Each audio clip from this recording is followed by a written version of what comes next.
Hi, everybody. Tim Hughes here. I'm the CEO and co-founder of DLA Ignite. With me today, I've got Tim Ash.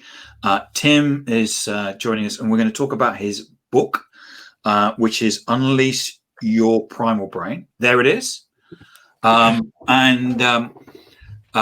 Before we go into anything, Tim, where can people get hold of you? Easy enough. timash.com about my keynote speaking and internet marketing consulting. And the book's website is primalbrain.com. And I've put all the details about the links to that in your in the show notes. Fantastic. And I was just saying this to you actually just before we came out of the agreement. I'm going to say this to you now. So you've already heard this, but I read the book, and I love the detail and the research that you went into to create the book, and you've got all of the references in the back. But it was one of those books where I read and I had this pent up desire to talk about it. So the next day, my partner and I went for a walk, and I'm basically spending the whole time basically going, oh, Tim said this, and Tim said this, Tim said this, and Tim said this. It probably bored her to death, but it was one of those things where you kind of, sometimes you read a book and you go, nah, and other times, and I was just really pent up about it. Yay. Well, that was my goal. The book is designed to be digestible. When you talk about research, that's a scary word. I just want to assure everyone that I've digested all of the information for you, so you don't have to chew the cud on it. So why did you write the book? Well, this is my third one. Actually, my first two. This is not your first book, is it? Yeah. Not your first rodeo. Yeah, the first two are on landing page optimization. So there's a business to business for marketing practitioners, essentially. And those are well received. But this one was a little different. I ran my agency, Site Tuners, which focused on making websites more effective for 15 years. And we focused on basically getting people to act once they get to your website. And we work with the Googles and Nestle's, Facebooks of the world on down, and created 1.2 billion in value. And you kind of can't fake conversion rate optimization. Either people act when they get to your website or they don't. So we use mostly these durable neuromarketing principles that I cover in the book to create that value. But unfortunately, most of our clients used it for ethical reasons, but some not so much. So I kind of felt like these big corporations with their data scientists and AI and statistics, they kind of have an advantage over us. And this is not just companies, but also governments, where they're using it to manipulate us, strip us of our money, divide us. It's not good. So I wanted to really explain to people how the brain really works. So at least as consumers or individuals, we're not bringing that proverbial knife to the gunfight. You use the point in the book where you say that if I put an apple in front of you and a piece of cake in front of you, you'll make a decision, and actually the decision that you'll make was actually decided thousands of years ago, millions, hundreds of millions of years ago. I guess the whole point to understand human psychology is we have to retrace the evolutionary arc of everything that happened before. We picked some stuff up and shared with insects, like dopamine. We share that with fruit flies. It's not like some big human thing. It's like you said that we were actually really, really close. Close to fruit flies as an organism. Well, I wouldn't go quite that far, but the point is that there's kind of a Band-Aid on top of a fix, on top of an improvement. Our brain evolved as a series of patches, if you will, to work better. And so we share some things with insects, with reptiles, with other mammals, and there's definitely some very bizarre things that make us uniquely human. But to understand it all, you have to retrace that arc of evolution and see what we picked up along the way. So why should we unleash our primal brain? Surely we should be more civilized. Well, I think I start the book with the lie of rationality. That's my first chapter. And in the West, we have this bias going back to Socrates and earlier that, our highest accomplishment is being rational. And we need to just tame those wild horses of our emotional nature, and then everything would be great. That's not reality. Unfortunately, Tim, the reality is that we literally cannot make a decision without emotion. So the rational conscious mind can provide us with options, but it can't decide. In order to quickly narrow that down to something actionable, our emotions get involved. And that's the part that's driving the bus. 95% of our actions are unconscious, and the primal brain's in charge. It only wakes up the rational brain once in a while. And that's like, if anyone has ever come across and said, I don't like this person, and I feel it in my gut. Yeah, exactly. A gut feeling. There's an embodied intelligence. Part of it's in your head. Part of it is in your gut. There's a ganglion of neurons right there in your solar plexus. But a lot of the intelligence is in other organs, including your digestive system.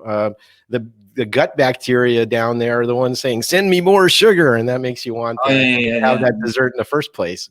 So, yeah, send me more sugar, more fat, and that stuff, because we love that. Yeah, but I'm saying your individual gut biome actually is also very important in terms of your actions, certainly in terms of what kind of foods you choose. So why do we have this lie of rationality? Well, I think it's because nobody wants to feel that they're irrational. I mean, think of the word itself. You're impulsive, you're totally random. That's what we'd say here in California. I mean, that's not a compliment, right? If you can't predict someone's actions and they don't act with integrity or thoughtfully, then they're insane, they're wacko, whatever words you want to apply to it. So we strive to be that. But really, like I said, being rational is just a rationalization. I believe it was Robert Heinlein, the science fiction author, who said, man is not a rational animal. He's a rationalizing animal. So after the fact, we make up the reasons for why we actually did things, but it has nothing to do with anything our conscious mind can detect or control. So you talk about the chemistry of happiness. Talk to me about that. Yeah, well, there's several chemicals that evolved a long time ago and are present in many other life forms that make us happy, but essentially all of them are fulfilling survival needs. There's no such thing as permanent bliss. I mean, unless you're a really advanced Tibetan master or something. Most of us don't live in that state. They're there for different purposes. Some are there to ration energy as you move towards something, like to decide, is it worth taking the energy expenditure to go after the reward? That's dopamine. Others, like serotonin, are all about the well-being of being protected by your herd. Others, like endorphins, are there to override short-term pain to get out of danger. Yeah, runner's high makes you feel good, but you're really damaging your muscles as you run and feel that, and so on. So all of these happy chemicals are for short-term specific survival purposes. They're not to have you bliss out under a coconut tree. Because really, I mean, if you think about or the way I think about humans, ultimately we were running on the plains of the Serengeti.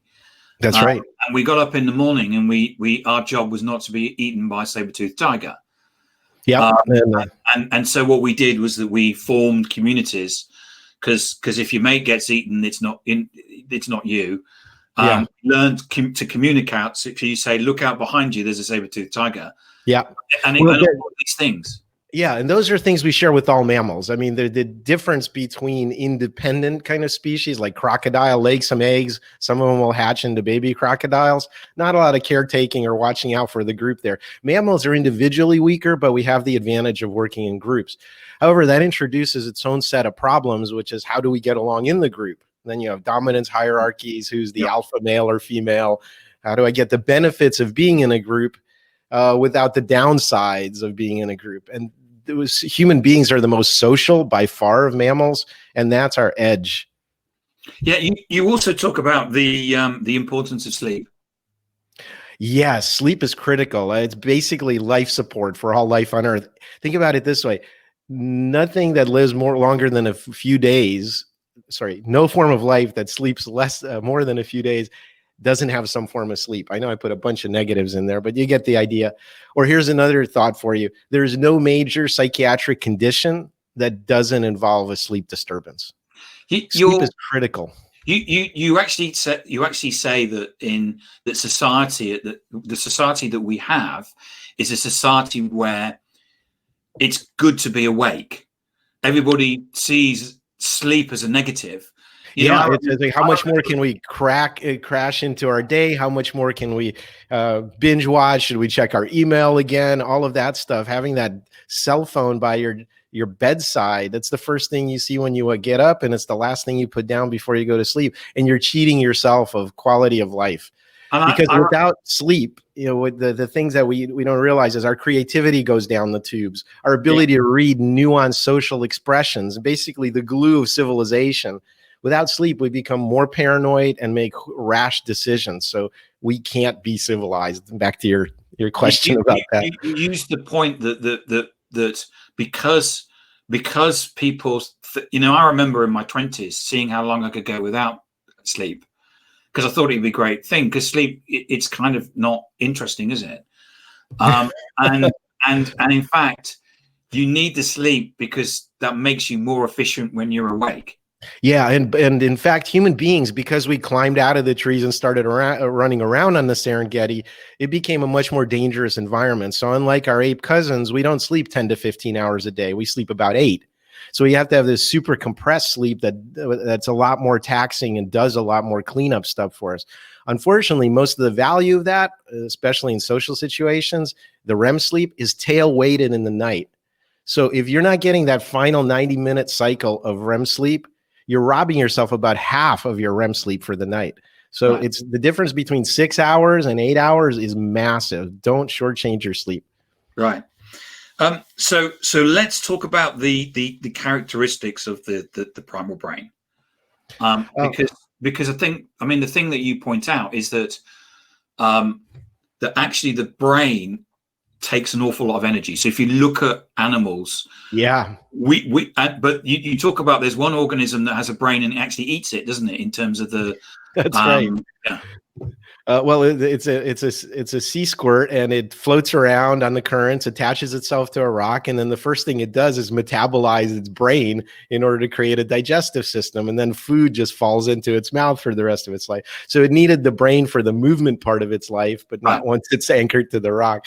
But yeah, human beings use about a quarter of their resting energy just to power their brains. That's about 3 times more than other great apes. So we've had to compensate by having weaker bodies, slowing down our development of our bodies until our teenage years. So the brain growth, which is why, we can be, children take such a long time in terms of their development. Yeah, and then there's these massive hormonal changes. I have 2 teens in the house right now, and then we become sexually mature, but we're basically conserving our body energy by keeping the body small while our brain grows. Right. And you also talk about how the brain's natural reaction is to basically be on autopilot. So anything where the brain has to think uses energy. So we are always trying to do nothing. That's right. So if you think about your kind of primal brain and your conscious brain, the primal brain's always working. It's super efficient. It's taking in massive amounts of information. Most of it's not actionable from a survival standpoint, so it tunes it out and ignores it. The brain's a really good ignoring machine. But then that conscious thought, the most expensive thing you can ask for me, is my conscious attention, because that is something that gets depleted during the day, and then we don't make good decisions towards the end of the day because we've used up all of those conscious reserves. And you talk about it's quite funny that you talk about the fact that our steady state is nothing. And in fact, our brains would prefer it if we did nothing at all. That's right. There's the behavioral economists call this the status quo bias. In other words, do nothing, And so it's just got to keep doing nothing.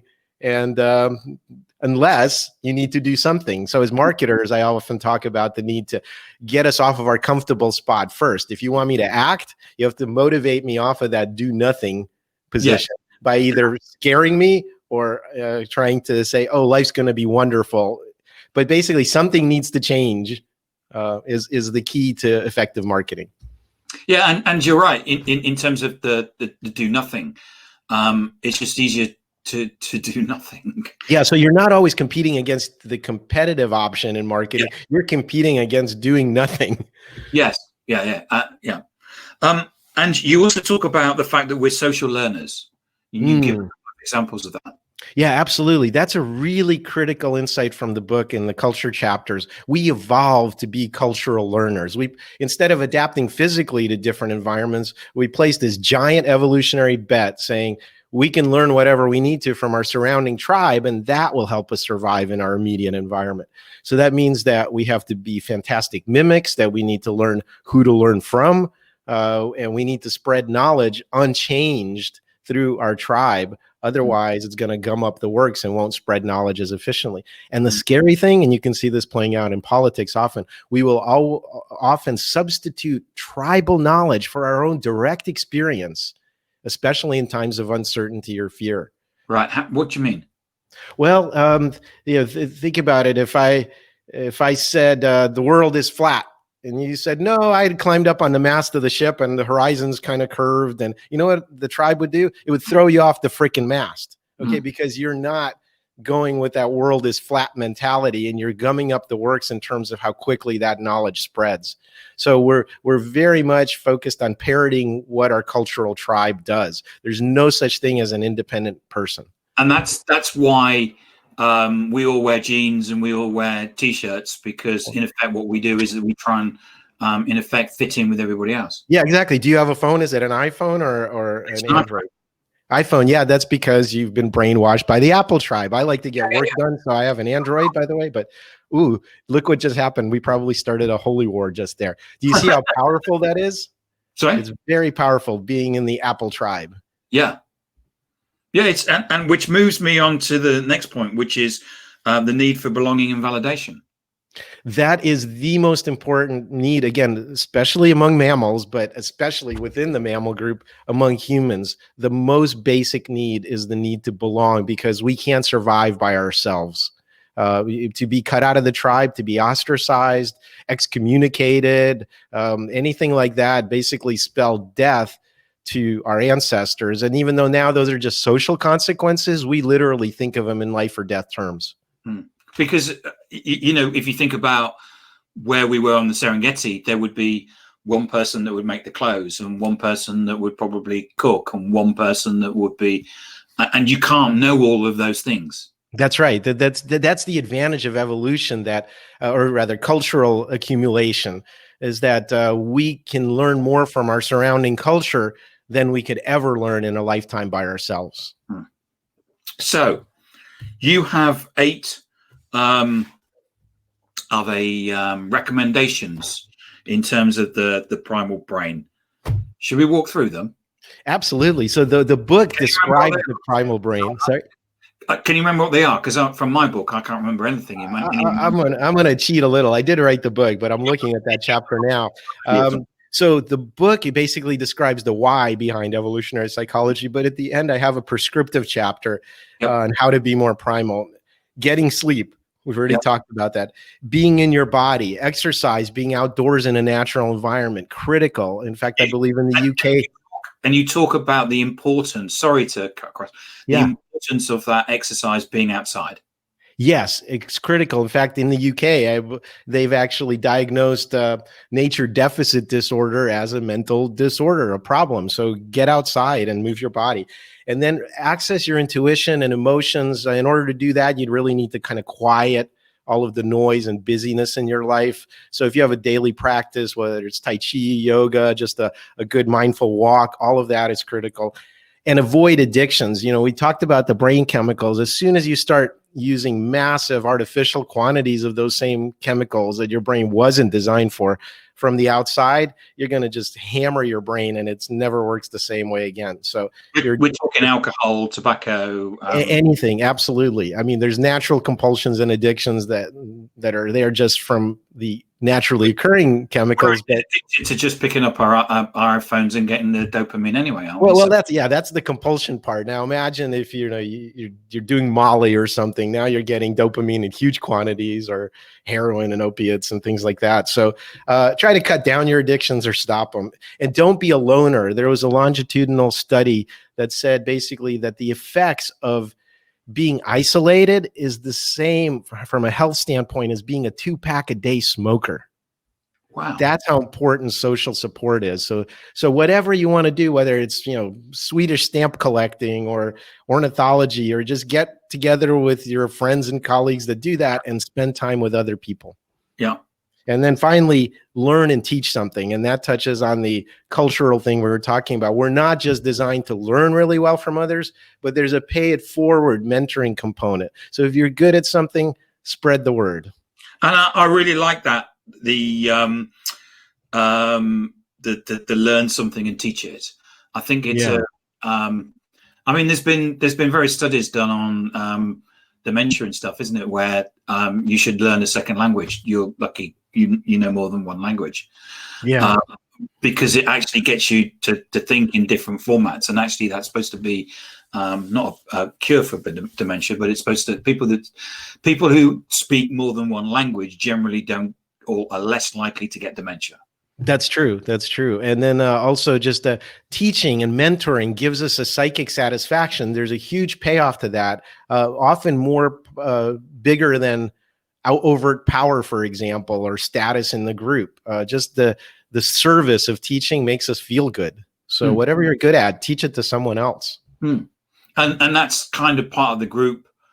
That's part of that cultural chain and cultural transmission where I was talking about earlier. Yeah, that's not just part of the group, but spreading culture. I mean, think about it this way. We're the only mammals that live decades beyond our reproductive years. I mean, what good are you if you can't make children? Well, you are good if you're grandma and grandpa or the elders and you can teach the younger generation something. True. More time to teach that cultural package. Otherwise, it's a very expensive thing to keep old people around who can't reproduce. It's true.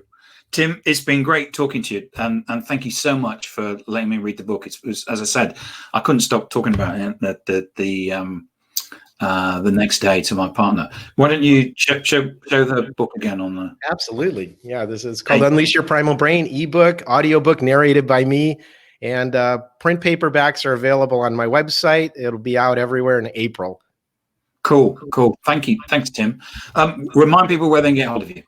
They can get a hold of me at timash.com and primalbrain.com, and at the next meeting of the handsome bald-headed Tim Club as well. I did a presentation. I did an interview with a guy called Steve Sims, and he looks just like me, but except he's got a goatee. And someone said on Twitter they thought it was before and after. Yeah, well, he didn't get the memo clearly. So, I shaved for you a couple of days ago. Tim, it's been great. Thanks for your insight, and I loved your book. And highly recommend. As you know, I've given you a recommendation. Fantastic. Thank you so much for your time today, and I'll see you soon. It's my pleasure. Take care, Tim. Thanks, Tim.